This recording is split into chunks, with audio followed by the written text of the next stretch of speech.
मिरज शहरातील रस्त्यांच्या रुंदीकरणाची मिरज परिवर्तन समितीची मागणी। मिरज शहरातील अंतर्गत प्रमुख रस्त्यांचे प्रलंबित रुंदीकरण करण्याबाबत सांगली मिरज कुपवाड महानगरपालिकेचे आयुक्त सत्यम गांधी यांच्याकडे मिरज शहर परिवर्तन समितीच्या वतीने मागणी करण्यात आली। मिरज शहरातील अंतर्गत प्रमुख रस्त्यांच्या रुंदीकरणाचे काम महापालिकेच्या स्थापनेपासून म्हणजेच गेल्या 2 दशकांपासून प्रलंबित आहे।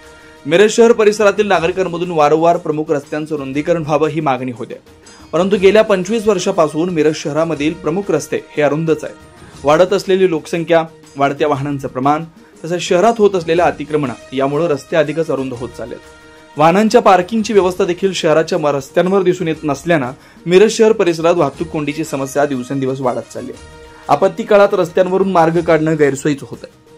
मिरज शहरातील व परिसरातील महात्मा गांधी चौक, बॉम्बे बेकरी मार्गे महाराणा प्रताप चौक, राजर्षी शाहू महाराज चौक ते किसान चौक, मौलाना अबुल कलाम आझाद मार्ग, अब्दुल करीम खान चौक ते दर्गा मार्गे, अशफाक उल्ला खान चौक, शहर पोलीस ठाणे, श्रीराम हॉल ते बालगंधर्व नाट्यगृह, श्री खंडोबा देवालय ते गुरुवारपेठ मार्गे शास्त्री चौक, बॉम्बे बेकरी ते कमान बेस मार्गे दिंडीवेस, किसान चौक ते शास्त्री चौक, डॉक्टर बाबासाहेब आंबेडकर मार्ग, महात्मा गांधी पोलीस चौकी, बायसिंगर लायब्ररी ते पवार पेट्रोल पंप पर्यंत, कुपवाड रोड, पंचशील चौक ते मंडले पेट्रोल पंप वाखार भाग मार्गे रेल्वे पूल पर्यंत बेडक रस्ता या रस्त्यांचं रुंदीकरण होणं अत्यंत महत्त्वाचं आहे। तरी शहराच्या परिवर्तनाच्या दृष्टिकोनातून याबाबत सकारात्मक निर्णय घेऊन लवकरात लवकर वरील रस्त्यांचं रुंदीकरण करण्यात यावं अशी मागणी निवेदनाद्वारे परिवर्तन समितीचे मुस्तफा बुजुर्ग, संतोष माने, बाळासाहेब पाटील, अमजद जमादार, सचिन गाडवे, कामिल बागवान यांनी आयुक्त सत्यम गांधी यांच्याकडे केले। मिरज शहर परिवर्तन समितीच्या वतीने सांगली मिरज कुपवाड महापालिकेचे आयुक्त सत्यम गांधी यांना मिरज शहरातील अंतर्गत रस्त्यांच्या रुंदीकरणासंदर्भात काल आम्ही भेट घेऊन निवेदन दिलेले आहे।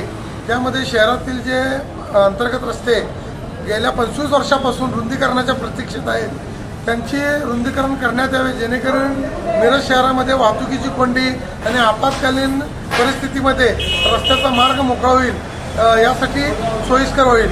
त्या संदर्भात आम्ही मिरज शहरातील बालगंधर्व हॉल ते बालगंधर्व नाट्यगृह ते श्रीराम हॉल, त्याचबरोबर स्टेशन चौकातून पोलीस स्टेशनपर्यंतचा राजश्री शाहू महाराज पासून चौकापासून ते महाराणा प्रताप चौकापर्यंत, महात्मा गांधी चौक ते बॉम्बे बेकरी पासून परत राजश्री महाराणा प्रताप चौक आणि त्यासोबतच इतर मिरज शहरातील अनेक रस्ते आहेत। जवळपास 9-10 रस्त्यांच्या रुंदीकरणाचा निवेदन आम्ही काल आयुक्त साहेबांना दिलेलं आहे। त्यामध्ये ज्या ठिकाणी लोकांनी कब्जेपट्टी दिलेली आहे, अपार्टमेंट बांधताना, इमारती बांधताना त्या ज्या कब्जेपट्टी दिलेल्या आहेत त्या महापालिका प्रशासनानं त्या मिळकती आणि त्या जागा लवकरात लवकर ताब्यात घ्या अशी आम्ही त्यांच्याकडे मागणी केलेली आहे। त्याला आयुक्त सत्यम गांधी साहेबांनी सकारात्मक प्रतिसाद दिलेला आहे आणि लवकरच मिरज शहरामध्ये आपल्याला रुंदीकरणाची मोहीम आणि अतिक्रमणमुक्त रस्ते पाहायला मिळतील।